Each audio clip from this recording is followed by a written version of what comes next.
لننشر الخير في الكون الذي حار ونرسل العطر من روض الهدى الزاهي ويشرق السلم أنوارا. سب سے اعلیٰ درجے کا اسلام کیا ہے؟ من سلم المسلمون من لسانہ و یدہ. زندگی میں یہ طے کر لو، کوئی کتنا ہی تمہیں دکھ پہنچائے، کوئی کتنا ہی تمہاری بےعزتی کرے، چپ ہو جاؤ، سہ جاؤ. مرنے والے کی کیا عزت، کیا ذلت. میں نے تو مر کے دیکھا ہے اور مجھے یہ حدیث سمجھ میں آئی ہے بڑی اچھی طرح، موتو قبل ان تموتو، کہ مرنے سے پہلے مر جاؤ. اس وقت اگر میں مر جاتا تو مجھے کوئی گالیاں دیتا تو مجھے کیا نقصان تھا، اور مجھے کوئی نعرے لگاتا میرے لیے تو میرا کیا نفع تھا. تو مرنے سے پہلے مر جاؤ. کوئی تمہیں برا بھلا کہے تو تمہارا کیا نقصان تھا، تمہیں کوئی واہ واہ نعرے لگائے تمہیں کیا نفع ہے. اگر اللہ راضی ہے تو مردہ باد اور زندہ باد سے بے نیاز ہو.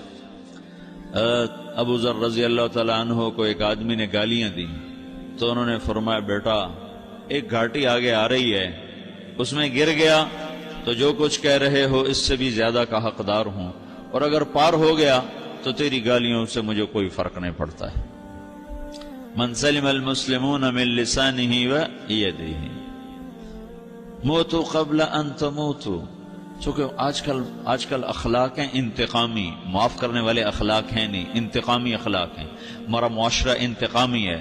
اچھا کرو گے تو ہم اچھا کریں گے، برا کرو گے تو ہم برا کریں گے، جیسا کہو گے ویسا ہم سے سنو گے. یہ ہمارا ماحول ہے، یہ ہمارا. ایک ماں کہہ رہی تھی دوسری ماں کو، میرے پترا کدی کسی نے واسطے سلام نہیں کیتا.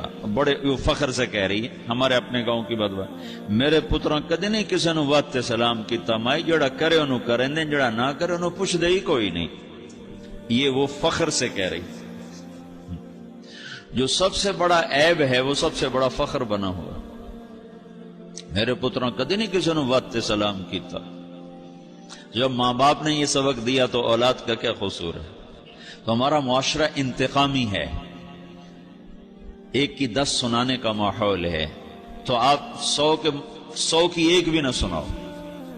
احنف بن قیس رضی اللہ تعالیٰ عنہ پہ ایک آدمی نے چڑھائی کر کہنے لگا، ایک سناؤ گے نا تو 10 سنو گے میری طرف سے.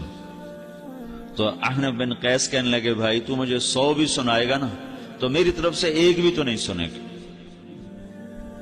ایک آدمی ان کی بڑی بےزتی کر رہا تھا اور وہ چل رہے تھے اور وہ ساتھ گالیاں بک رہا ہے. جب آ گیا نا قریب شہر تو کہنے لگے، دیکھا میرا قبیلہ یہاں رہتا ہے، اگر کسی نے سن لیا نا تو تیری بڑی دھلائی کر دے گا.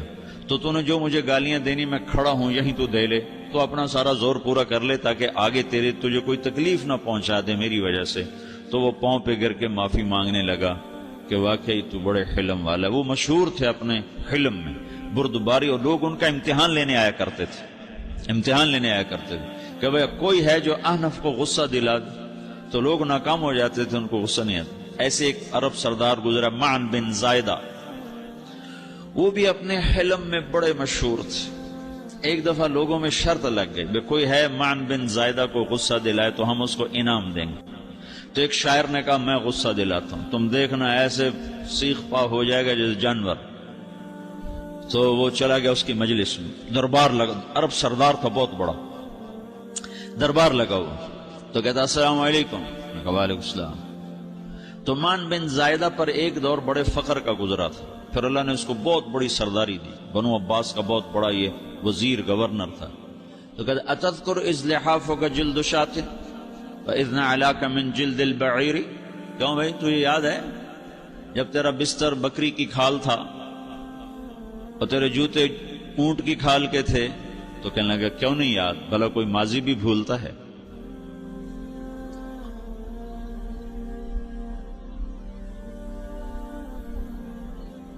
تو وہ کہنے لگا، پہلا وار تو خطا گا، کہ فسبحان الذی آتاک ملکا وعلمک الجلوس علی السریر. تو پھر ساری تعریفیں تو اللہ کی ہیں جس نے تیرے جیسے کو تخت پہ بٹھا دیا. کہاں بھئی ساری تعریفیں اللہ کی ہیں، میری تو کوئی اوقات نہیں. تو کہنے لگا، سأرحل عن دیار انت فیہا وان جار الزمان علی الفقیر. جہاں تیرے جیسا حکمران ہو وہاں مجھے رہنا گوارا ہی نہیں ہے. میں یہاں سے چھوڑ کے نکل جاؤں گا چاہے کتنی تکلیف اٹھاؤں. بڑے دربار میں یہ ایک گورنر اور وزیر سے بات ہو رہی ہے، تو وہ کہتا ہے اچھا بھائی اگر تو ہمارے پاس رہے گا تو ہم تیرا اکرام کریں گے، اور اگر تو جانا چاہتا ہے تو پھر رافقت کا سلام۔ تو وہ یہ بار بھی خالی گیا، تو پھر کہنے لگا فجد لی یبن ناقصۃ بمال۔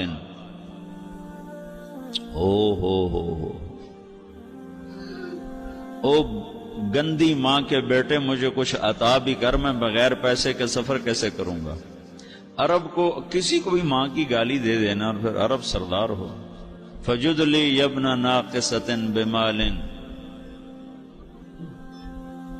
بری ماں کے بیٹے مجھے کچھ پیسے بھی دے، میں نے جانا ہے۔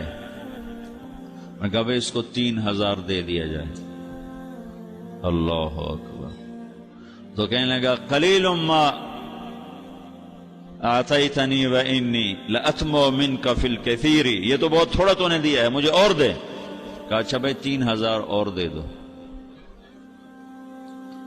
تو وہ شاعر کی بھی آنکھیں پھٹ گئیں، کہنے لگا اب ٹھہر جا ٹھہر جا، اب میں تیری اصل تجھے بتاتا ہوں۔ سألت اللہ ان یبقیک ذخرا فما لک فی البریۃ من نذیر، میں اللہ سے دعا کرتا ہوں اللہ تیرے جیسوں کو سلامت رکھے، تیرے جیسا دنیا میں کسی ماں نے جنا ہی کوئی نہیں۔ فمنک الجود والافضال حقا وفضل یدیک کالبحر الغزیر، تو ہی سخی ہے، تو ہی کریم ہے، اور سمندر بھی تیری سخاوت کے آگے کچھ نہیں ہے۔ تو نے کہا اچھا بھائی تو نے ہماری برائی کی، ہم نے تمہیں 6000 دیے، اب تو نے ہماری تعریف کی، اب 10,000 اور دے دو اس کو۔ ہاں باتیں ہی رہ گئیں، باتیں ہی رہ گئیں۔ کہاں سے لائیں ایسے لوگ؟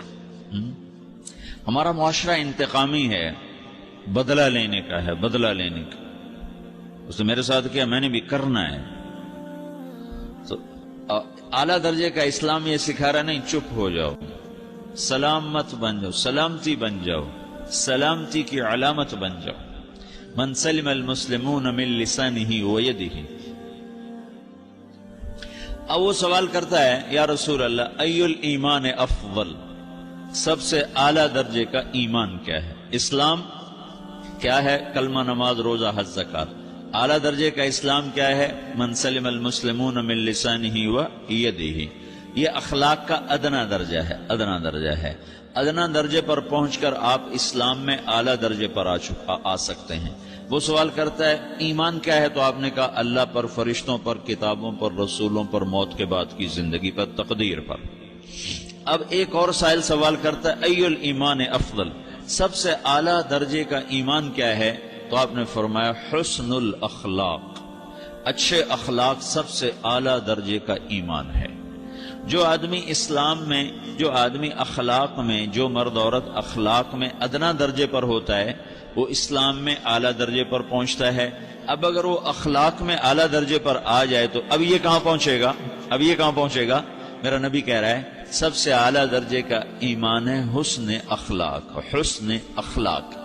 ابو ہریرہ نے پوچھا یا رسول اللہ وما حسن الاخلاق، یہ بھی ایک اور حدیث ہے، یا رسول اللہ حسن اخلاق کیا چیز ہے؟ تو آپ نے 3 چیزیں فرمائیں، تصل من قطعک وتعطی من حرمک وتعفو عمن ظلمک، جو تم سے توڑے نہ تم اس سے جوڑو۔ نہیں کرتا سلام نہ کریں، کوئی ہم چھوٹے باپ کے ہیں، ہم تو کبھی بھی نہ کریں، ہم تو کبھی بھی نہ منہ تھوکیں بھی نہیں ہم تو میرا نبی کہہ رہا ہے جو توڑے تم اس سے جوڑو، جو محروم کرے اس سے عطا کرو، جو زیادتی کرے اس سے درگزر کرو۔ یہ 3 کام جو عورت مرد کر لے گا یہ اخلاق کے اعلیٰ درجے میں ہے۔ جب یہ اخلاق کے اعلیٰ درجے پر پہنچتا ہے تو پھر میرا نبی کیا بشارت دیتا ہے؟ ادنا درجے پر پہنچ کر تو اعلیٰ مسلمان کی بشارت ہے، اور اخلاق میں اعلیٰ درجے پر پہنچ کر میرا نبی کہتا ہے کاد الحلیم ان یکون نبیا، اعلیٰ اخلاق والا